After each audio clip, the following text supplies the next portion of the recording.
Coucou, c'est gloire de Dieu, toujours dans la joie, rien que dans la joie, on ne se prend pas la tête. Alors aujourd'hui, on va parler de la colère en couple.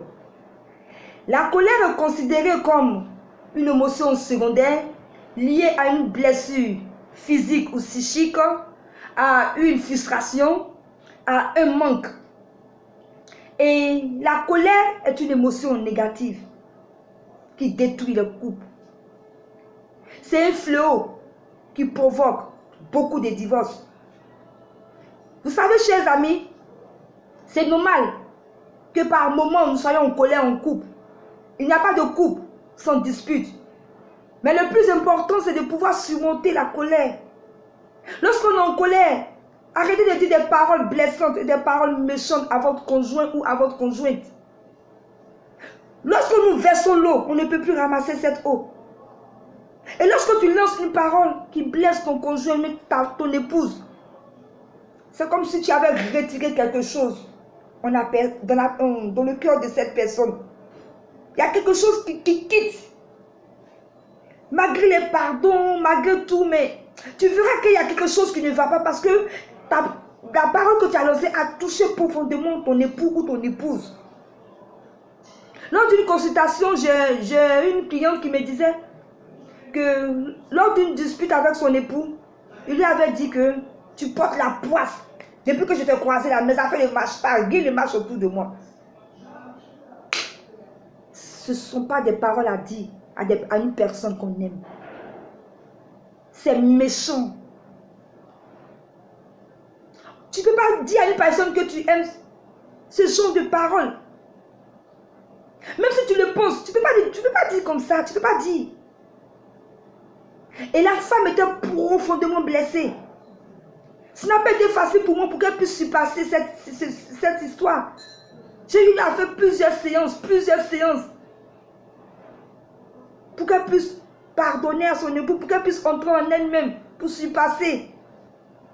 Vous voyez un peu comment une parole lancée dans la colère peut détruire un couple. Faisons beaucoup attention. Soyons aussi lents à la colère. Vous êtes trop, on s'emporte trop en couple. Point oui, point non. Nous nous emportons. Ton époux t'appelle pour te dire, bébé, j'ai une réunion, je ne pourrais pas vite rentrer. Tu t'enflammes, tu cries. Au téléphone là, tu cries. Ça sert à quoi? Tu t'as dit, oui chérie, j'ai compris. Ça te fait quoi? Arrêtez de vous emporter inutilement. En couple. Le proverbe 14, verset 29 dit, celui qui est lent à la colère a une grande intelligence. Mais celui qui est prompt à s'emporter proclame sa folie. Soyez donc lent à la colère. Ne dormez pas aussi sur votre colère lorsque vous avez les disputes en couple. Avant de dormir, demande pardon à ton époux ou demande pardon à ton épouse. Pardonne-moi pour ce qui s'est passé. Ne dormez pas avec la colère. C'est un conseil très important. Je vous en supplie, suivez ce conseil. C'est normal, vous pouvez avoir des histoires, mais avant de dormir, demande pardon à ton époux ou à ton épouse. Parce que lorsque vous accumulez beaucoup de colère, vous accumulez beaucoup de disputes, le jour que ça s'explose, c'est le divorce. Voilà pourquoi il faut se pardonner chaque fois avant de dormir. Et même Dieu nous l'a dit aussi dans Éphésiens 4, verset 26. Si vous vous mettez en colère, ne péchez point. Que le soleil ne se couche pas sur votre colère. C'est pas moi, je n'ai pas inventé ce verset, c'est Dieu qui l'a dit. Que le soleil ne se couche pas sur votre colère. Alors on coupe, pardonnez-vous. Avant de dormir, ne laissez pas la colère. C'est très important. Et sachez vous parler en couple. Vous êtes trop sur le cul-vif. Ton mari te pose une question, tu t'enflammes. Ta femme te pose une question, tu t'enflammes. Parlez dans la douceur. Hein? Parlez-vous, répondez-vous dans la douceur, c'est très important. Arrêtez de vous enflammer. Proverbe 15, verset 1 dit, une réponse douce calme la fureur, mais une parole dure excite la colère. Lorsque vous répondez durement, en même temps, une dispute là peut se déclencher.